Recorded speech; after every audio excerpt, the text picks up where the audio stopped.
아빠, 우리 이 집에서 나가야 한대요. 엄마가 집까지 담보로 잡았대요. 딸의 울먹이는 목소리가 새벽의 정막을 갈랐고 그 순간 오천수의 세상도 무너졌어요. 위자료만 투자했다던 강소연이 사실은 미국 집까지 사기꾼에게 맡긴 사실이 드러난 거예요. 아무것도 가진 것 없는 그는 미국으로 갈 수도 영주를 지킬 수도 없는 무력함에 짓눌렸죠. 술도가에 번지는 실수와 절망, 무너져가는 가장의 어깨. 그리고 술에 취해 형수 마광숙에게 꺼낸 말 한마디로부터 모든 일의 실마리가 풀리기 시작해요. 과연 오천수는 딸을 지키고 다시 일어설 수 있을까요? 이번 이야기는 그 눈물겨운 복구의 여정 이야기를 시작하겠습니다. 구독과 좋아요를 눌러주시면 제가 영상을 만드는데 큰 힘이 됩니다. 아빠, 우리 이제 집에서 나가야 해요. 미국 뉴욕에서 걸려온 영주의 전화는 울음 섞인 목소리로 시작됐어요. 전화를 받은 오천수는 눈앞이 캄캄했죠. 미국에 홀로 있는 딸이 혼자서 무언가를 감당하고 있다는 사실만으로도 가슴이 무너졌어요. 그동안 괜찮다고만 했던 영주였기에 그 눈물이 더 크게 다가왔어요. 천수는 말없이 눈을 감았고 한동안 입술을 떨기만 했어요. 가슴 깊은 곳에서 이상하게 차가운 바람이 올라오는 기분이었죠. 영주는 집으로 날아온 강제 퇴거 통지문을 사진으로 보내왔어요. 문서에는 채무 불이행으로 인한 담보권 실행이라는 무서운 문장이 적혀 있었죠. 천수는 휴대폰 화면을 수차례 확대하며 글자를 다시 확인했지만 내용은 바뀌지 않았어요. 그는 그제야 미국의 집이 몰래 담보로 잡혀 있었다는 사실을 깨달았죠. 이 모든 게 사실이라는 것을 인정하는 데는 시간이 필요했어요. 그 몇 초가 몇 해처럼 느껴졌어요. 어떻게 이런 일이? 천수는 통지문을 바라보며 믿을 수 없다는 듯 중얼거렸어요. 미국으로 날아갈 수도 없는 상황에서 그는 무기력감에 빠졌죠. 영주의 울먹임은 그치지 않았고 천수는 일단 강소연과 이야기해야 한다는 생각에 가슴을 다잡았어요. 뭔가 설명이 필요했어요. 반드시 확인해야 했죠. 하지만 마음 한켠엔 이미 결론이 나 있었어요. 그는 단지 확인받고 싶었을 뿐이었어요.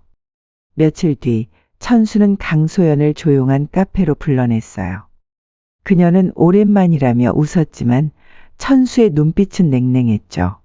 소연아, 혹시 미국 집 담보로 잡은 거 있어? 그는 조심스럽게 물었고 강소연은 고개를 저으며 말했다죠. 아니야. 그냥 위자료 받은 걸로 투자한 것뿐이야. 말은 단호했지만 어딘가 불편해 보였어요. 그녀의 눈동자는 분명 흔들리고 있었고 손끝은 조용히 떨리고 있었어요. 그럼 이건 뭐야? 영주한테 퇴거 통지문이 왔어.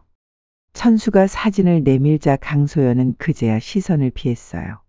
그땐 어쩔 수 없었어. 진짜 미안해. 그녀는 짧게 사과했지만 변명처럼 들렸죠. 천수는 입술을 깨물며 그녀를 노려봤고 그 눈빛엔 실망과 분노가 교차하고 있었어요. 강소연은 계속 침묵했고 조용히 식은 커피잔만 바라보고 있었어요. 강소연의 눈빛과 말투, 몸짓은 전부 불안정했어요. 천수는 그제야 모든 게 사실임을 깨달았죠. 자신 몰래 아이의 집을 담보로 잡았다는 사실에 그는 자존심이 부서지는 듯했어요. 아버지로서, 남편으로서, 인간으로서 참담함을 느꼈고 그 충격은 그의 마음 한복판을 찔러 들어왔어요. 그는 무언가 끊어지는 소리를 마음속에서 또렷하게 들은 듯했죠. 넌 왜 그랬어? 최소한 말은 했어야지. 천수는 끝내 화를 터뜨렸어요. 그러나 강소연은 무표정하게 고개를 돌린 채 중얼거렸죠. 미안하다고 했잖아. 그 말에 천수는 허탈하게 웃으며 자리에 주저앉았어요. 그 순간 이 관계는 돌이킬 수 없음을 깨달았고 가슴 한켠이 얼어붙는 듯했어요. 그녀는 감정이 사라진 사람처럼 무기력하게 앉아 있었어요. 그날 밤 영주는 다시 전화했어요. 아빠, 우리 짐 싸야 돼. 내일 아침까지 집 비우래. 소녀의 떨리는 목소리에 천수는 그대로 무너졌어요. 아무것도 해줄 수 없는 무력함이 천천히 가슴을 조여왔고 딸을 지켜주지 못한 자신이 너무도 미웠어요. 침묵만이 그를 감쌌죠. 그는 아무 말도 하지 못한 채 눈물이 볼을 타고 흘러내렸어요. 그날 이후 천수는 말수가 급격히 줄었어요. 아침엔 멍한 얼굴로 출근했고 손에 쥔 장부조차 제대로 넘기지 못했죠. 술도가 직원들은 그런 천수를 바라보며 속으로 걱정했지만 누구도 먼저 묻지 못했어요. 그는 무너지고 있었고 스스로도 그걸 인지하지 못할 만큼 깊은 늪에 빠져 있었어요. 마음은 갈기갈기 찢겨 있었고 생각은 끊임없이 제자리 걸음만 했어요. 이 상황을 누구에게도 털어놓을 수 없었어요.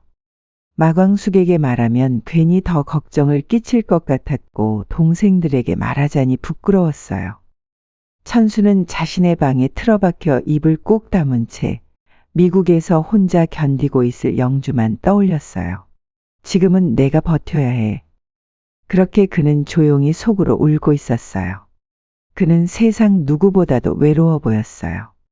천수는 평소처럼 출근했지만 눈빛이 흐렸어요. 직원이 건넨 주문표를 받아들고도 한참을 멍하니 서 있다가 다른 테이블 음식이 나가는 실수를 저질렀죠. 고객은 당황했고 직원들은 조용히 서로 눈치를 보며 그를 지켜봤어요. 그는 아무 말 없이 주방으로 돌아섰어요. 누구 하나 말 걸지 못할 정도로 분위기는 무거웠고 천수 부사장님의 어깨는 축 처져 있었죠. 가게 안은 정적만이 흘렀고 평소라면 먼저 분위기를 띄우던 그의 목소리는 들리지 않았어요. 그날 오후엔 배달 실수까지 이어졌어요. 주문된 주소는 엉뚱하게 기록됐고 사과하며 직접 뛰어다녔지만 얼굴엔 피곤과 허탈함이 겹쳐 있었죠. 그는 자신이 아닌 듯한 하루를 보내며 조용히 어깨를 떨구었어요. 평소엔 누구보다 꼼꼼했던 천수 부사장님답지 않은 모습이었죠. 누가 불러도 대답이 느렸고 고객의 항의도 그는 마치 들리지 않는 사람처럼 굳은 얼굴로 듣고 있었어요. 저녁이 되자 천수는 주방에서 술병을 들다가 그만 한 병을 깨뜨렸어요. 바닥에 흩어진 유리 조각을 바라보며 멍하니 서 있다가 갑자기 맨손으로 쓸어 담기 시작했죠. 손등에 피가 맺혔지만 그는 아무 말도 하지 않았고 주변은 정적에 잠겼어요. 누군가 말리려다 그 눈빛에 멈춰버렸고 천수 부사장님의 침묵은 모두를 눌렀어요. 그는 피를 묻은 손을 바라보다 조용히 물로 헹궜고 주변 사람들은 눈치를 보며 다가가지 못했어요. 그의 행동은 점점 이상해졌어요. 대답도 느리고 계산도 틀렸죠. 동생들이 슬쩍 물어봤지만 천수는 그냥 피곤해서 그래요. 라며 얼버무렸어요. 마광숙 역시 느낌이 이상했지만 섣불리 묻지 못했죠. 모두가 눈치만 보는 하루가 반복됐어요. 천수 부사장님은 자리를 지켰지만 마음은 이미 멀리 떠나 있었어요. 그의 눈은 흔들렸고 대화를 해도 자주 엇나갔죠. 직원들 사이에선 슬슬 걱정하는 목소리가 돌기 시작했어요. 그날 밤 천수는 가게 정리를 마치고 혼자 마당에 나갔어요. 주머니에서 꺼낸 소주병을 들이켰고 벤치에 앉아 고개를 떨군 채 숨을 길게 내쉬었어요. 하늘엔 별이 총총했지만 그의 눈엔 아무것도 보이지 않았어요. 마음속은 그저 공허했어요. 천수 부사장님의 손엔 떨림이 있었고 눈은 붉게 충혈돼 있었어요. 그는 하늘을 보며 몇 번이나 깊은 숨을 내쉬었고 손에 쥔 소주병은 이미 절반 가까이 비어 있었어요. 조용한 밤바람 사이로 발자국 소리가 들렸고 마광숙이 조심스레 다가왔어요. 그녀는 멀찍이 서서 잠시 천수를 바라보다가 조용히 입을 열었어요. 천수 부사장님, 무슨 일 있으세요? 그녀의 목소리는 따뜻했지만 단단했어요. 천수는 고개를 들지 않았고 손에 쥔 술병을 꼭 쥐고 있었어요. 마광숙은 그 곁에 다가가 앉으며 천천히 한숨을 쉬었고 더는 침묵할 수 없다는 생각이 들었어요. 괜찮아요. 아무 말 안 하셔도 돼요. 그냥 여기 같이 있을게요. 마광숙은 옆에 조용히 앉아 술병을 받아들었어요. 천수부 사장님은 고개를 돌린 채 입을 꾹 다물었지만 손끝이 떨리고 있었어요. 그녀는 말없이 그의 옆을 지켜주기만 했죠. 그렇게 마당엔 긴 정적이 내려앉았어요. 서로의 기척만이 느껴지는 밤이었고 고요한 공기 속에서 둘의 숨소리마저 또렷하게 들릴 정도였죠. 한참이 흐른 뒤 천수가 조용히 입을 열었어요. 형수님, 사실은. 말끝이 떨렸고 그는 다시 소주를 한 모금 마셨어요. 숨을 고른 뒤 그는 이어 말했죠.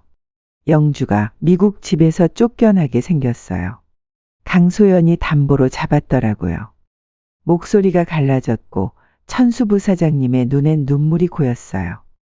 그는 더 말을 잇지 못한 채 고개를 숙였고 손으로 얼굴을 가리며 조용히 흐느끼기 시작했어요. 그 말을 들은 마광숙은 눈이 커졌어요. 뭐라고요? 그 집을 담보로요. 그녀는 참았던 놀라움을 터뜨렸고 천수부 사장님은 고개를 떨군 채 말없이 고개를 끄덕였어요. 그제야 마광숙은 그가 왜 그렇게 힘들어했는지 이해했죠. 말없이 그의 손을 꼭 잡아주며 아무 말 없이 옆에 앉아 있었어요. 그녀는 그저 그의 옆에서 조용히 숨을 고르며 슬픔을 함께 나누었어요. 마광숙은 조카 영주를 떠올리며 안타까운 마음에 눈시울이 붉어졌어요. 가만히 있지 말고 같이 방법을 찾아보자. 우리 가족이잖아요. 그녀는 애써 담담하게 말했지만 목소리는 떨렸어요. 천수부 사장님은 그런 마광숙을 보며 처음으로 고개를 들었고 조용히 눈물을 흘리며 고개를 끄덕였어요. 그의 얼굴엔 오랜만에 안도의 기색이 스치듯 나타났고 마광숙은 그 모습을 바라보며 조용히 미소 지었어요. 다음 날 아침 마광숙은 일찍부터 외출 준비를 했어요. 평소보다 단정히 머리를 묶고 서류 가방을 챙긴 채 집을 나섰죠. 그녀의 표정은 단호했고 발걸음은 망설임 없이 빨랐어요. 천수부 사장님의 딸 영주를 그냥 둘 수 없다는 생각뿐이었어요. 그녀는 매 순간 조카의 얼굴을 떠올렸고 그 작은 어깨 위에 내려앉을 불안을 대신 짊어지고 싶었어요. 그녀는 영주의 작은 손을 처음 잡던 날을 떠올렸고 그 아이의 울먹임이 계속 귓가를 맴돌았어요. 가장 먼저 찾은 곳은 거래가 있던 은행이었어요. 직원에게 대출 상담을 요청했지만 신용등급과 담보 문제로 거절당했죠.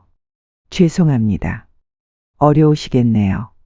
짧은 말이었지만 마광숙의 얼굴엔 실망이 가득 번졌어요. 그래도 포기할 수는 없었어요. 그녀는 나오는 길, 유리문에 비친 자신의 얼굴을 물끄러미 바라보며 다시 마음을 다잡았어요. 어깨를 곧게 펴고 다시 계단을 내려오며 마음속으론 누군가 한 명쯤은 도와줄 거라 믿어보았어요. 이어 그녀는 평소 거래하던 납품업체 사장님을 찾아갔어요.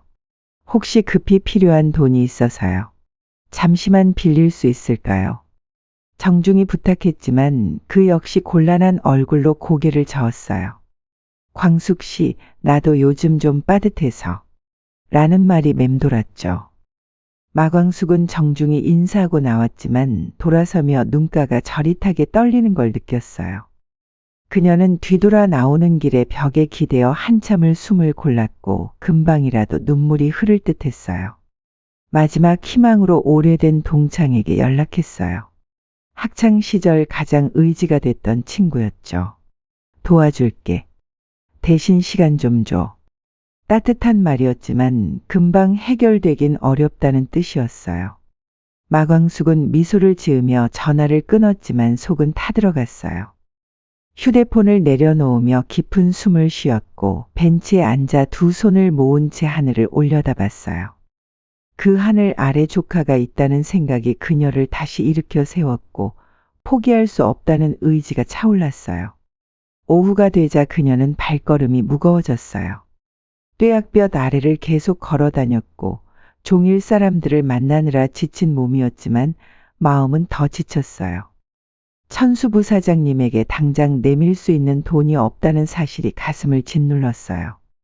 거리의 소음도 햇살도 그녀의 귀와 눈엔 들어오지 않았고 그저 마음속이 무겁기만 했어요. 점점 뜨거워지는 숨결에 맞춰 그녀는 입술을 지그시 깨물었고 참았던 감정들이 차오르기 시작했어요. 잠시 쉰다며 들어간 카페 구석에서 그녀는 조용히 숨을 골랐어요. 컵에 담긴 아이스 아메리카노를 쥔 손이 떨렸고 한 모금 넘기자마자 눈시울이 붉어졌어요. 왜 이렇게 아무도 도와줄 수 없지 혼잣말처럼 마음속으로 울었어요. 창밖을 바라보며 입을 꼭 다문 그녀는 손톱으로 종이컵 테두리를 조용히 긁고 있었어요. 고개를 숙인 채 뺨을 감싸고 있던 그녀의 손끝이 조금씩 떨리며 젖은 눈가를 조용히 가렸어요. 가방 속에서 꺼낸 노트에는 천수에게 줄 수 있을지 모르는 사람들의 이름과 연락처가 빼곡했어요. 마광숙은 한 줄 한 줄 지워가며 확인했지만 남은 건 빈칸과 한숨뿐이었죠. 마음속에 쌓인 죄책감이 점점 커져만 갔어요. 이건 내가 감당해야 할 몫이야라는 생각이 그녀의 눈시울을 다시 붉게 만들었어요.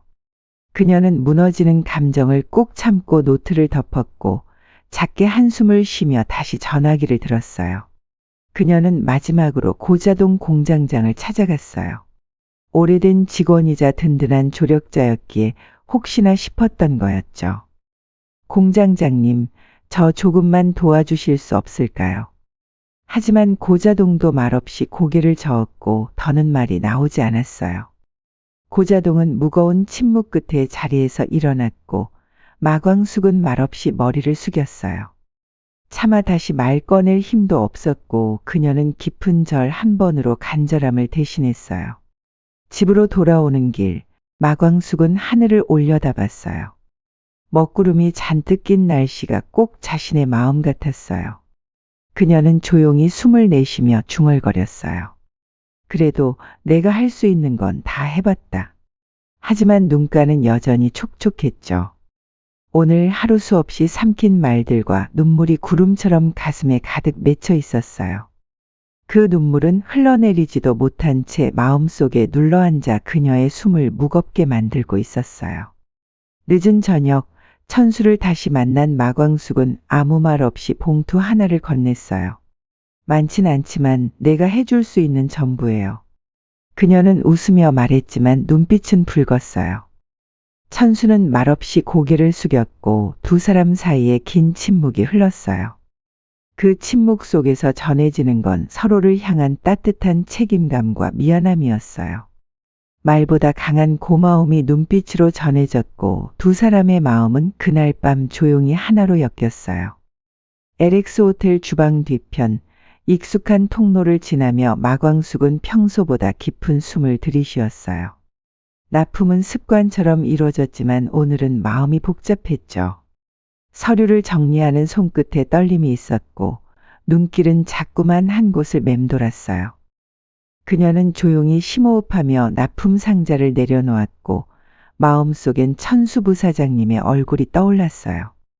엘리베이터 앞에서 마주친 회장님, 잠시 멈칫한 마광숙은 인사를 건넸고 한동석은 눈썹을 찌푸린 채 그녀의 피곤한 얼굴을 바라봤어요. 요즘 많이 힘들어 보이십니다. 그의 말에 순간 울컥했지만 마광숙은 애써 웃었어요. 그 말 한마디에 마광숙은 잠시 머무셨고 고개를 끄덕이며 조용히 눈가를 닦았어요. 회장님, 천수 부사장님께 일이 좀 생겨서요. 조심스레 말을 꺼낸 마광숙은 영주의 미국 상황과 강소연의 뻔뻔한 행적을 모두 털어놨어요. 말이 끝나기도 전 한동석의 눈빛이 차갑게 가라앉기 시작했어요. 그녀의 목소리는 떨렸지만 진심이었고 그 진심이 회장님의 마음에도 전해졌어요. 한동석은 두 손을 모은 채 묵묵히 듣고 있었어요. 그러다 책상 가장자리를 두드리며 자리에서 벌떡 일어났죠. 그럼 지금 미국에서 조카가 쫓겨날 위기라는 말입니까? 그의 목소리는 단호했고 방 안의 공기마저 달라졌어요. 그 순간부터 그의 눈빛은 철저히 문제 해결자로 바뀌었고 모든 것이 급박하게 돌아가기 시작했어요. 바로 비서를 호출한 한동석은 뉴욕 지부 연결해 지금 당장 이라고 말했어요. 사무실은 긴장감으로 가득했고 전화기 너머로 들리는 목소리에 그는 짧고 단호하게 지시했어요. 모든 기록과 위치를 파악하라. 마광숙은 그 모습을 보며 믿음이 차오르는 걸 느꼈고 눈앞이 뿌옇게 흐려졌어요. 뉴욕 지부는 곧바로 경찰과의 협조 체계로 전환됐고 사기꾼의 자금 흐름과 도주 경로를 추적하기 시작했어요. 회장님의 전폭적 지원에 담당 요원들도 밤새워 자료를 분석하며 실마리를 좁혀갔죠. 지부팀장도 회장님 지시사항입니다라는 말에 모든 자원을 동원했어요.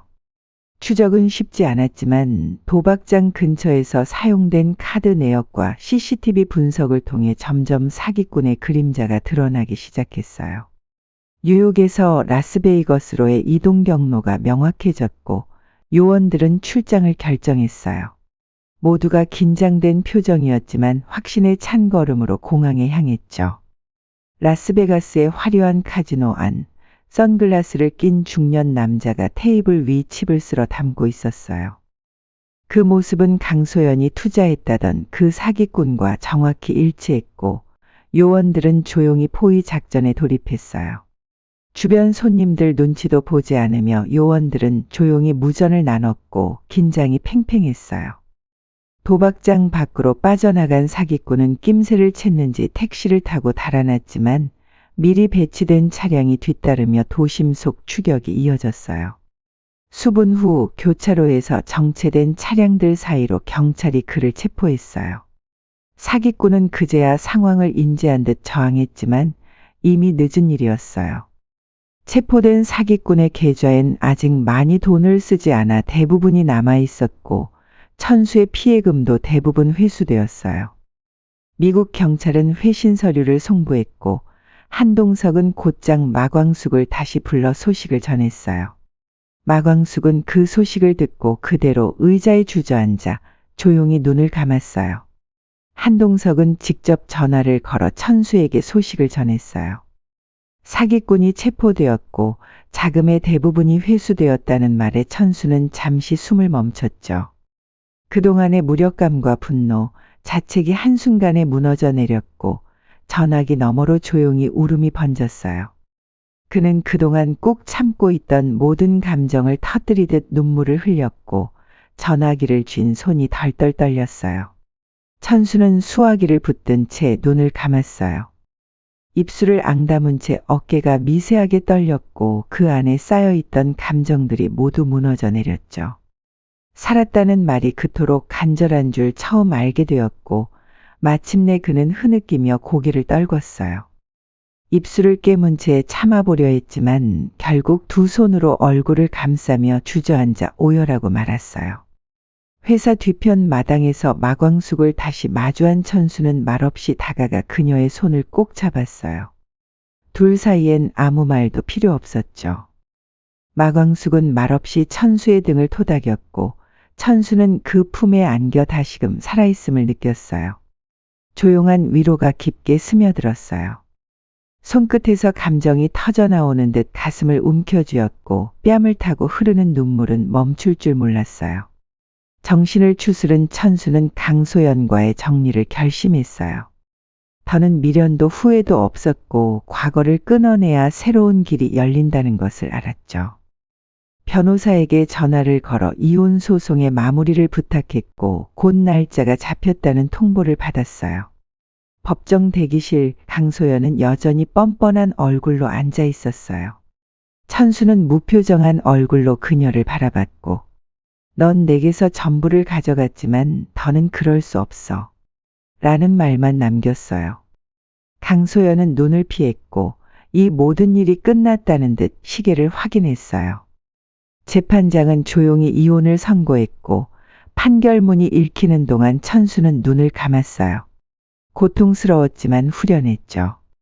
강소연은 말없이 법정을 나갔고 천수는 서류철을 손에 쥐고 조용히 의자에서 일어섰어요. 법원 건물 밖 바람이 조금 차가웠어요.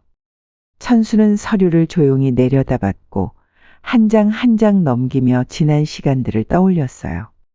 모든 것을 잃은 줄 알았던 나날들 속에서도 끝내 그는 자신을 붙잡아줄 사람들을 만났다는 걸 느꼈어요. 휴대폰을 꺼내 들었지만 손이 떨려 번호를 누르지 못했어요. 미순에게 연락할 자격이 있을까 그 생각에 천수는 잠시 망설였어요. 하지만 마음속에서 울리는 한마디, 늦기 전에라는 속삭임이 그를 움직였고 결국 통화 버튼을 눌렀어요. 따뜻한 햇살이 내리쬐는 오후, 천수는 작은 꽃다발을 손에 들고 미순이 일하는 곳을 향해 걸어갔어요. 발걸음은 조심스러웠지만 눈빛은 다시 빛을 되찾고 있었어요. 몇 걸음 뒤에서 미순의 모습이 보이자 가슴이 쿵 하고 뛰었어요. 미순은 천수를 바라보다가 천천히 다가왔어요. 그 눈빛엔 따지지도 비난도 없었고 그저 반가움과 안도가 있었죠. 천수는 머쓱하게 웃었고 미순도 눈웃음을 지었어요. 오랜 시간 돌아온 끝에 그들은 다시 마주섰고 함께 웃을 수 있었어요.